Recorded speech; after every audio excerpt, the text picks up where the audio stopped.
Welcome back. We still have time left for member statements standing over from last week.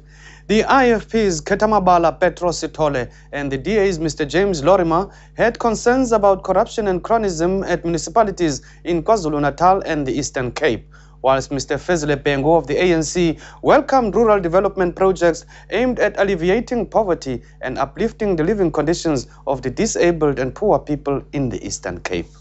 Nali livo somlomo. Quoting from the National Development Plan, we know what we do and how we do it is as important as what we want to achieve. What we are is because of who we have been and what we want to become.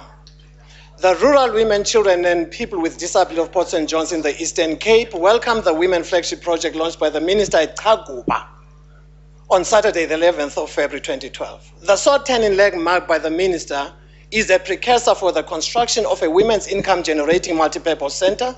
This also encompasses skills development projects, a child's park, recreational facilities, and a memorial hall. The broader community of Port St. John's, in unison, acknowledges with gratitude and humility this initiative by the ANC-led government as it resonates, highlights, and addresses the triple challenge of unemployment, poverty, and inequality. This further epitomizes the department's firm of purpose to roll out various rural empowerment and development programs targeting the government's new growth path. The ANC applauds this groundbreaking enterprise. But bayabong. The IFP. Honorable Speaker, during his State of the Nation reply, IFP President His Excellency expressed his concern about the level of corruption in our country when he said, I quote, "Corruption is the bane of our country. It is a fundamental threat to our constitutional democracy," unquote. Indeed, corruption has become endemic in our society, and especially so in our municipality where the cancer of corruption is spreading. In the last scandal, the Steve Swede municipality in Mpumalanga sold a piece of land to the company, and on the same day, the company in question sold the piece of land to developer, making 1.6 billion profit. It is clear that this was no ordinary transition. The deal is mark of corruption. The road in our municipality cannot go on. Cronyism, corruptions, and institute in municipalities around the country are at crisis levels. Corruption has left many municipalities unable to fulfill their basic functions. In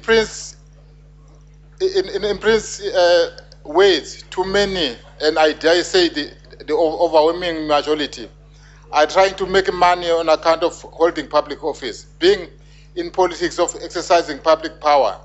The practice must be stopped. We must intensify our fight against corruptions and stop office bearers in municipalities from engaging in dodge deals and from plundering the public purse. I thank you. The DA. Thank you, Mr. Speaker. Last Wednesday, Deputy President Kgalema Motlanthe told this House that where jobs on community projects were handed out to ANC members only, he would intervene. The next morning at 9 o'clock, I delivered a letter to his office explaining a situation in my constituency in Protea South in Soweto and asking him for help. That community is in conflict because a road upgrading project initiated by the DAPR councillor has been hijacked by the ANC ward councillor, who is giving jobs to card-carrying ANC members only. One DA member who applied for a job was told by the ANC councillor, "Go and ask Helen Ziller." Everyone deserves a fair chance of obtaining work opportunities in community projects. Political affiliation should not be a consideration. It's been almost a week since I delivered my letter and still no response from the Deputy President. Will the Deputy President intervene to ensure an impartial process in Protea South and follow that up with instructions to his party across the country to treat all the people equally, rather than just hand out patronage, or will the Deputy President ignore my request? The ruling party would have us believe that we have achieved government by the people, for the people, but the available evidence shows merely government by cronies, for cronies. The Deputy Minister of Social Development, Maria Bongintulu, gave the assurance that old age pensioners and social grant beneficiaries will not be inconvenienced by the re-registration process. During member statements in the National Assembly, the Deputy Minister said the process was necessary to clean up the system from fraudulent claims. The registration process, phase 1, started only at the on the 1st of March. The first phase is to register new people onto CPS, and they are supposed to bring their IDs and their Sekunjalo cards. Secondly, not all the provinces are affected by re-registration. Like, for instance, the Northwest, Northern Cape, KwaZulu-Natal, part of Western Cape, Limpopo are not affected. Provinces that are most affected are part of Eastern Cape, Gauteng, part of Western Cape, Free State, and Mpumalanga. Lastly, we are on all local radio stations outlining the process of re-registering.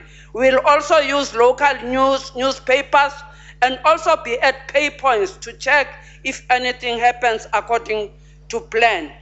But the work will continue. Phase 2 will start in April, phase 3 will start in June. On ill treatment, SASSA views services to its beneficiaries in a serious light and does not condone in any way ill treatment of beneficiaries. Each SASSA region is empowered with a fully functional customer care unit whose main focus is customer relations and upholding of the Batupili values. SASSA has developed the Customer Care Charter, which informs the public about the standard of services that can be expected from the South African Social Security agencies. Honorable Member, if there are issues that are happening in some pay points, please bring the information to us so that we can make a follow-up. Sengqina-ke bazoba khona-ke nalabo bangafuni ukuthi kulungiswe ngoba bengafuni ukuthi kulunge ubuqhophololo. Sinabo shaqa, sizosebenza, si-re-registare, sizokwazi ukubhadala abantu abafanele ukubhadalwa nabakhona abaphilayo. Baningi abantu abangekho abangaphili ababhadalwa uSASSA. So sizowenza lo msebenzi wokucleana up ukuze ubuqhophololo buphele lapho kubhadalwa khona imali yenkamnkam. Ngiyabonga. Deputy Minister Mantuli, that's all we have time for. Join us again tomorrow morning, same time right here on SABC2. Until then, goodbye.